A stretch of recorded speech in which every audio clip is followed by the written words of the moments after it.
Agartala rail স্টেশনে ফের ধরা পড়ল গাঁজা পাচারের চেষ্টা। জিআরপি পুলিশ সন্দেহজনকভাবে ঘোরাফেরা করতে দেখে আটক করে দুই যুবককে।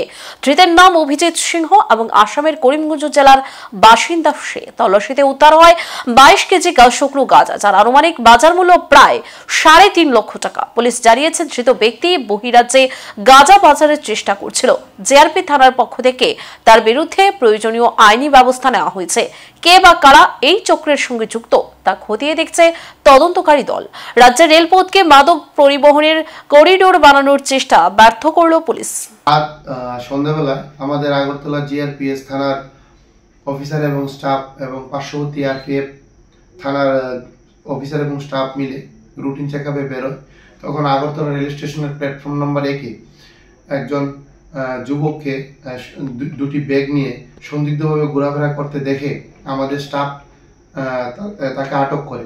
জিজ্ঞাসাবাদে সে জানায় তার নাম অভিজিৎ সিংহ, বাড়ি আসাম রাজ্যের করিমগঞ্জ ডিস্ট্রিক্টে। তার কাছ থেকে দুটি ব্যাগ উদ্ধার হয়। ওই ব্যাগগুলি সার্চ করে অবৈধ গাঁজা পাওয়া যায়।